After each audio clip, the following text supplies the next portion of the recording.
kami mengucap syukur Tuhan, kehadiran-Mu itu adalah sorga bagi kami. Terima kasih Bapa, karena Engkau hadir, maka Engkau membuat segala-galanya menjadi baik dan indah. Terima kasih untuk kasih kemurahan-Mu ya Aba, ya Bapa. Mari kita berdoa bersama-sama, ulangi seperti apa yang saya ucapkan. Bapa kami yang ada di dalam surga, dikuduskanlah nama-Mu, datanglah kerajaan-Mu, jadilah kehendak-Mu di bumi ini seperti di dalam surga. Bapa yang baik, berikanlah kami pada hari ini rezeki yang menjadi bagian kami secukupnya, cukup untuk memberikan pinjaman kepada banyak bangsa, sedangkan kami sendiri tidak punya pinjaman, cukup untuk menjadi saksi Tuhan, mulai dari Yerusalem, Yudea, Samaria, sampai ke ujung-ujung bumi, cukup untuk menjadikan semua bangsa murid Kristus dan membaptis mereka dalam nama Yesus. Terima kasih Bapa untuk rezeki yang secukupnya, dan ampunilah dosa-dosa kami, ampunilah kesalahan kami, seperti kami pun mengampuni orang-orang yang bersalah kepada kami. Dan janganlah masukkan kami ini ke dalam pencobaan, tetapi bebaskanlah kami dari segala yang jahat. Sebab Engkaulah yang empunya kerajaan, kuasa, dan kemuliaan sampai selama-lamanya. Dalam nama Tuhan Yesus, kami sudah berdoa. Haleluya, haleluya, haleluya. Mari Bapak Ibu sekalian, sekarang kita bersama-sama secara serempak dan serentak kita akan menggemakan Mazmur 91 dengan suara yang keras, dengan suara yang lantang dari tempat kita masing-masing. 2, 3. Mazmur 91. Orang yang duduk dalam lindungan yang maha tinggi dan bermalam dalam naungan yang maha kuasa akan berkata kepada Tuhan, tempat perlindunganku dan kubu pertahananku, Allahku yang kupercayai. Sungguh Tuhanlah yang akan melepaskan aku dari jerat penangkap burung dan dari penyakit sampar yang busuk. Dengan kepaknya Tuhan akan menundungi aku. Di bawah sayapnya aku akan berlindung. Kesetiaan Tuhan ialah perisai dan pagar tembok. Amin, amin, amin. Terjadi di dalam nama Tuhan Yesus. Aku tak usah takut terhadap kedahsyatan malam, terhadap panah yang terbang di waktu siang, terhadap penyakit sampar yang berjalan di dalam gelap, terhadap penyakit menular yang mengamuk di waktu petang. Walau 1.000 orang rebah di sisiku dan 10.000 di sebelah kananku, tetapi itu tidak akan menimpa aku. Aku hanya menontonnya dengan mataku sendiri dan melihat pembalasan terhadap orang-orang fasik. Sebab Tuhan ialah tempat perlindunganku yang maha tinggi, telah kubuat tempat perteduhanku. Amin, amin, amin. terjadi di dalam nama Tuhan Yesus. Malapetaka tidak akan menimpa aku, dan tulah tidak akan mendekat kepada kemahku. Sebab malaikat-malaikat Tuhan akan diperintahkan oleh Tuhan kepadaku untuk menjaga aku di segala jalanku. Para malaikat Tuhan akan menatang aku di atas tangannya, supaya kakiku jangan terantuk kepada batu. Singa dan ular tedung akan aku langkai. Aku akan menginjak anak singa dan ular naga. Amin, amin, amin. Terjadi di dalam nama Tuhan Yesus. Sungguh hatiku melekat kepada Tuhan, maka Tuhan akan meluputkan aku, Tuhan akan membentengi aku, sebab aku mengenal nama Tuhan. Bila aku berseru kepada Tuhan, Tuhan akan menjawab. Tuhan akan menyertai aku dalam kesesakan. Tuhan akan meluputkan aku dan memuliakan aku. Dengan panjang umur akan Tuhan kenyangkan aku, dan akan Tuhan perlihatkan kepadaku keselamatan daripadanya. Amin, amin, amin. Terjadi di dalam nama Tuhan Yesus. Terima kasih Bapak. Sekarang kami akan buka hati kami lebar-lebar untuk ditaburi oleh benih kebenaran firman Tuhan. Sehingga firman-Mu menjadi pelita buat kaki kami dan terang buat jalan hidup kami. Dalam nama Tuhan Yesus, yang siap mendengarkan firman Tuhan, angkat jempolnya ke depan dan katakan amin 3 kali. Amin, amin, amin. Salam revival, salam kebangkitan. Semangat pagi. Ya, shalom Bapak Ibu semuanya, anak-anak Tuhan yang luar biasa. Apa kabarnya? Iya, senang sekali hari ini Rabu 22 Februari tahun 2023. Boleh melihat wajah-wajah daripada Bapak Ibu sekalian serta daftar nama yang hadir untuk bersama-sama kita menyatukan hati di dalam Tuhan, ya. Baik Bapak Ibu sekalian, kita akan lanjutkan pembahasan kita dari kitab Amsal pasal yang ke-6, ya. Sekarang kita akan baca ayat 16 sampai dengan ayat yang ke-19 dari Amsal pasal 6. Demikian bunyi firman Tuhan ayat yang ke-16.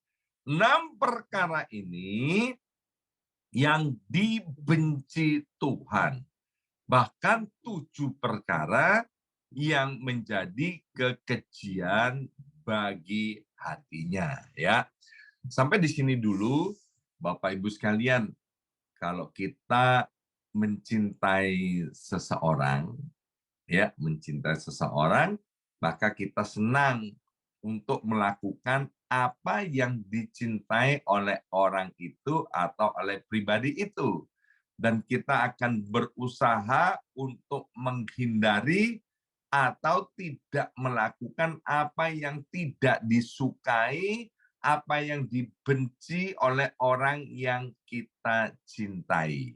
Benar atau benar? Ya, saya pernah mendengar cerita bagaimana seorang pria mendekati seorang gadis, ya. Nah, pria ini memiliki kebiasaan merokok, Bapak Ibu sekalian. Maka gadis ini bilang begini, Kalau kamu mau dekat sama aku, kalau kamu cinta aku, maka kamu jangan ngerokok. Aku benci sama orang merokok. Aku nggak suka dengan bau rokok itu. Pria ini yang sudah merokok bertahun-tahun ya, demi cintanya kepada gadis itu, maka dia bisa langsung loh berhenti tidak merokok. Mengapa? Karena dia cinta kepada gadis itu. Tapi saya juga pernah mendengar cerita. Kemudian ada pria yang seperti itu, dia bilang begini, ya udah kalau kamu nggak mau aku merokok, ya udah aku nggak mau sama kamu juga. Ya aku ini ya begini, aku merokok. Kalau kamu mau, ya silakan. Kalau kamu nggak mau, ya aku juga nggak mau sama kamu. Ya, bukankah hidup ini pilihan? Ya, kalau kita berkata, aku cinta kepadamu Tuhan, maka tentu kita akan melakukan hal apa yang menyenangkan hati Tuhan, dan kita juga tidak mau melakukan apa yang dibenci oleh Tuhan. Ya, nah kita akan baca nanti ayat 17, 18, dan selanjutnya. Inilah daftar hal-hal yang dibenci oleh Tuhan. Luar biasa loh, Tuhan tuh berkata jujur, Tuhan itu terus terang sama kita. Ya, kalau kita mencintai Tuhan, maka kita diberitahu Tuhan tuh enggak sukanya sama apa, ya kan? Perbuatan seperti apa, kebiasaan seperti apa yang Tuhan enggak suka. Mengapa Tuhan memberitahukan kepada kita supaya kita enggak meraba-raba, ya kan? Kira-kira Tuhan itu apa ya yang Dia suka, apa yang enggak suka. Tuhan kasih tahu terang-terangan supaya kita bisa menyenangkan hati Tuhan dan menghindari apa yang Tuhan tidak suka. Ayat 17. Yang tidak Tuhan suka, yang Tuhan benci, yaitu mata sombong, lidah dusta, tangan yang menumpahkan darah orang yang tidak bersalah. 18. Hati yang membuat rencana-rencana yang jahat, kaki yang segera lari menuju kejahatan. 19. Seorang saksi dusta yang menyembur-nyemburkan kebohongan dan yang menimbulkan pertengkaran saudara. Ya, hari ini kita akan merenungkan ayat yang ke-19, yaitu menimbulkan pertengkaran saudara, atau terjemahan bebas dikatakan orang yang menimbulkan permusuhan di antara teman. Jadi Tuhan itu nggak suka, Bapak Ibu sekalian, kalau ada yang namanya pertengkaran. Kita tahu bahwa Tuhan kita adalah kasih. God is love. Artinya Tuhan itu cinta damai, Tuhan nggak suka dengan pertengkaran. Waktu Tuhan datang ke dunia ini 2000 tahun yang lalu, itu artinya bukti cinta Tuhan kepada kita umatnya, bukti cinta Tuhan mau berdamai dengan kita-kita ini sebagai makhluk ciptaan Tuhan yang paling mulia, yang dibuat serupa dan segambar dengan Tuhan. Karena Tuhan itu cinta, Tuhan itu kasih, maka Tuhan nggak senang yang namanya pertengkaran. Juga Tuhan nggak senang sama orang-orang yang menimbulkan pertengkaran. Orang yang menimbulkan pertengkaran itu adalah orang-orang yang mengadu domba. Ya, kita ini sebagai ciptaan Tuhan yang paling mulia, Tuhan suka kalau kita sebagai anak-anaknya, ketemu siapa saja, kita itu membawa damai. Kita mengusahakan kerukunan, ya. Jadi bukannya kemudian kalau kita hadir di satu tempat, kita hadir di rumah teman, atau kita hadir kepada satu pribadi, kemudian kehadiran kita menyebabkan pertengkaran, itu Tuhan benci, ya. Maka itu Bapak Ibu sekalian, jangan sampai kita ini memiliki hobi atau kebiasaan adu domba. Salah satunya ketika kita menyampaikan perkataan atau apa yang diucapkan dari seseorang kepada seorang yang lain yang kemudian menyebabkan pertengkaran. Pernah nggak sih ketemu dengan orang-orang seperti ini? Ya, tentu kita pernah ketemu ya. Jangan bilang-bilang ya. Si Anu bilang begini, kamu itu begini, begitu, begini, begitu ya. Tapi jangan bilang-bilang ya. Dan kita melihat kemudian terjadi pertengkaran demi pertengkaran. Kenapa? Karena ada orang-orang yang suka menimbulkan pertengkaran. Dunia bilang begini, ya kan? Pertengkaran itu sekali-sekali nggak apa-apa, Pak. Itu merupakan bumbu dalam kehidupan atau bunga dalam kehidupan. Bunga atau bumbu kok pertengkaran, ya kan? Tentu bunga itu ya yang bagus, yang indah, yang namanya pertengkaran itu nggak bagus, Bapak Ibu sekalian. Seperti kami, suami istri, ya Tuhan pakai untuk merukunkan pasangan-pasangan yang bertengkar. Kami dipakai oleh Tuhan untuk mendamaikan orang-orang yang bertengkar, baik antara suami istri, orang tua anak, menantu mertua, maupun di dalam pertemanan. Nah, sudah seharusnya demikianlah kehidupan kita sebagai anak-anak Tuhan. Pertanyaannya, mengapa kok ada orang yang suka bertengkar? Satu kali mungkin kita pernah dengar, ada seorang gubernur dari negeri antah berantah yang suka bertengkar. Dia bilang begini, aku demen banget. Dia suka marah-marah, Bapak Ibu sekalian. Dan kemudian dalam marah-marahnya kalau ada orang yang meresponi, dia suka banget. Dan Tuhan nggak suka yang begitu. Nah, Yakobus pasal 4, ayat pertama dan ayat yang kedua, mengajarkan kepada kita, orang yang suka bertengkar itu karena mereka punya keinginan yang duniawi itu loh. Ya, duniawi. Ingat, kita ini adalah manusia rohani yang tinggal di dunia. Tapi kita nggak boleh tinggal di dunia ini kemudian mengikuti kebiasaan-kebiasaan dunia. Ya, jadi kita harus membawa kebiasaan-kebiasaan sorgawi ke dunia di mana Tuhan tempatkan kita. Bukankah kita ini adalah terang, ya? Tuhan mau kita ini menjadi terang. Di mana ada kita, maka kegelapan itu pergi, yang ada adalah terang. Tuhan mau kita menjadi garam. Artinya apa? Begitu ada kita, yang namanya pertengkaran itu reda. Kalau ada kita, maka suasana jadi baik dan harmonis. Ya, Amsal pasal 17 ayat yang ke-14 berkata, memulai pertengkaran adalah seperti membuka jalan air. Karena itu undurlah sebelum pertengkaran mulai.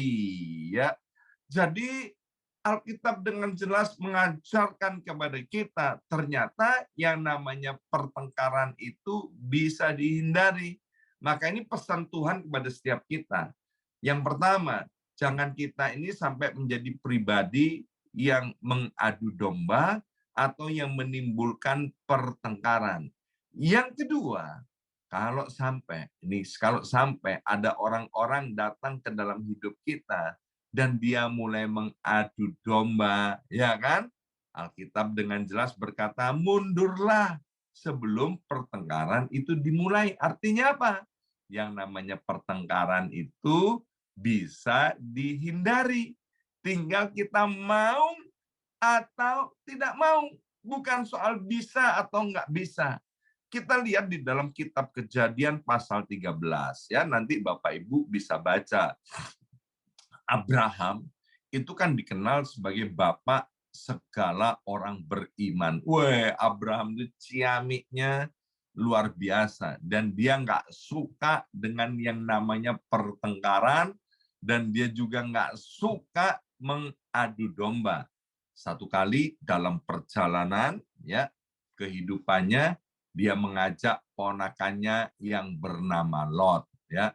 Kemudian Abraham diberkati oleh Tuhan di dalam journey ini. Lot ponakan daripada Abraham juga diberkati, sehingga dalam kitab Kejadian pasal 13 itu dikatakan ya, ternaknya Abraham itu jadi banyak jumlahnya.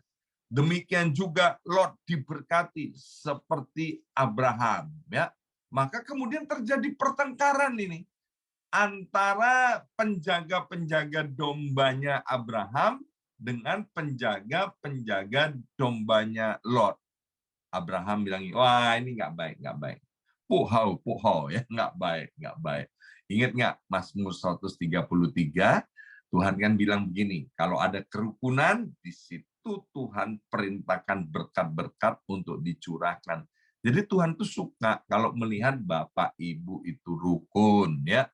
Dengan siapa aja rukun, dengan mertua rukun, dengan suami rukun, dengan istri rukun, dengan orang tuanya rukun, dengan anaknya rukun, dimanapun Tuhan tempatkan kita, kita suka rukun, kita suka cinta damai, itu Tuhan senang. Ya.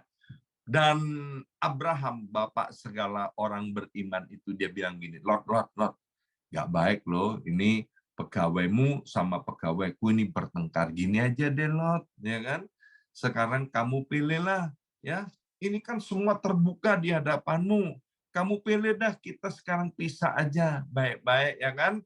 Kalau kamu ke kanan, aku ke kiri. Ingat, ini bukan pisah baik-baik antara suami dan istri. Please, jangan salah mengerti, ya kan? Nanti ada yang bilang begini, oh iya ya, kalau daripada aku bertengkar antara suami dan istri, aku bilang, kita pisah baik-baik. No, ya.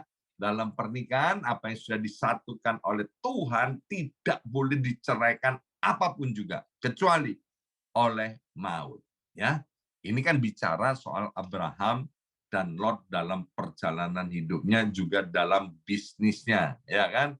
Abraham nggak mau bertengkar hanya urusan duit. Abraham nggak mau bertengkar karena urusan harta benda dan materi. Buat Abraham yang lebih penting adalah persaudaraan daripada duit. Sebab ada orang-orang yang rela mengorbankan pertemanan, persaudaraan demi duit. Ya kan?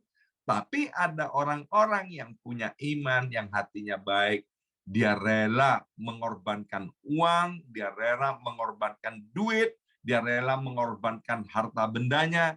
Yang penting jangan sampai persaudaraan itu menjadi rusak, jangan sampai pertemanan itu jadi rusak. Maka kemudian Abraham itu ngalah, ya kan? Dan kita lihat akhirnya Abraham dan Lot itu pisah baik-baik sehingga tidak ada pertengkaran. Kuncinya di mana? Kuncinya yaitu mengalah. Ingat, mengalah bukan artinya kalah. Untuk mengalah dibutuhkan kerendahan hati, Bapak Ibu sekalian. Dan orang yang ngalah, Bapak Ibu sekalian, itu Tuhan suka. Dan kita lihat bagaimana, apakah kemudian Abraham menjadi miskin? Oh, tidak. Ya kan? Lot, kamu pilih dulu yang mana? Nah, biasanya orang kalau suruh pilih, pertama ya pasti pilih yang baik dan terbaik. Ya kan? Tapi kita lihat, Abraham karena dia cinta damai, dia beriman, maka dia diberkati Tuhan dengan luar biasa, ya. Maka itu Bapak Ibu sekalian, seperti kata Amsal 17 ayat 14 itu, sebelum pertengkaran itu dimulai, kita harus berani mundur, ya kan? Mengalah. Mengalah itu bukan artinya kalah. Saya ini, Bapak Ibu sekalian, waktu selingkuh, ya itu kan kemudian harta benda mulai habis, ya mulai berkurang, mulai habis, dan tinggal kemudian satu buah mobil. Saya bilang ke Bu Yongki, saya pulang ke rumah, saya bilang, Aku mau minta BPKB mobilnya, ya kan? Bu Yongki nggak mau kasih loh, Bapak Ibu sekalian. Dia tanya, untuk apa? Mau aku jual, aku perlu uang, ya kan? Perlu uang buat foya-foya, perlu uang untuk berbuat dosa. Wah, ya nggak mau dikasih dong, ya kan? Dan kemudian saya bilang sama Bu Yongki, ya udah kalau kamu nggak mau kasih, ya nggak apa-apa. Dan kemudian saya tinggal Ibu Yongki ya, saya pergi lagi berbuat dosa, dan kemudian Ibu Yongki bergumul sama Tuhan. Dia berdoa sama Tuhan. Tuhan bilang loh sama Bu Yongki, ya kan, kasih aja BPKB-nya buat apa itu, ya kan. Akhirnya dia telepon saya, ini udah pulang dah. Ini BPKB-nya aku kasih. BPKB-nya dikasih Bapak Ibu sekalian, ya kan. Dan mobilnya saya jual, saya buat foya-foya. Dan itu adalah harta terakhir Bapak Ibu sekalian. Dan setelah itu saya kandas di kandang babi, ya kan? Kandas di kandang babi, mau makan makanan babi nggak boleh. Dan akhirnya gara-gara BPKB itu, ya kan, saya melihat cintanya Bu Yongki itu luar biasa, dan Tuhan bawa saya pulang ke rumah dalam keadaan melarat, dalam keadaan miskin, Bapak Ibu sekalian ya. Lihat nih, Ibu Yongki mengalah. Tapi itu bukan artinya kalah. Saya pulang ke rumah dan keluarga kami kemudian dipulihkan ya. Ingat, pemulihan yang daripada Tuhan, apa yang pernah ada itu Tuhan kembalikan. Bapak Ibu sekalian, keluarga kami dipulihkan, kemudian harta benda dipulihkan. Mengapa? Karena ada Ibu Yongki yang nggak suka bertengkar, karena ada Ibu Yongki yang cinta damai. Karena Bu Yongki nggak suka bertengkar, karena dia cinta damai, itu membuat keluarga kami dipulihkan dan diberkati. Hari ini, Tuhan juga mau angkat kita di tahun 2023, tahun revival ini. Tuhan mau angkat hidup kita, keluarga kita, rumah tangga kita. Tuhan mau pulihkan hidup kita. Yang pertama, kita harus hindari yang namanya pertengkaran. Yang kedua, janganlah kita jadi pribadi yang mengadu domba, yang menyebabkan pertengkaran di antara orang-orang yang Tuhan kirimkan dalam hidup kita. Ya, amin. Mari kita berdoa. Materaikan setiap benih kebenaran firman Tuhan, ya Aba, ya Bapa. Kami tahu Engkau mencintai dan mengasihi kami. Adalah kehendak-Mu agar kami sebagai anak-anak Tuhan, kemana saja kami pergi, kami menjadi orang yang membuat orang rukun, membuat ada damai sejahtera dan sukacita. Allah Roh Kudus, mampukan kami untuk kami menjadi pelaku daripada firman Tuhan, sehingga hidup kami berbahagia, diangkat Tuhan dan dipulihkan. Dalam nama Tuhan Yesus kami sudah berdoa. Haleluya. Amin. Amin. Amin.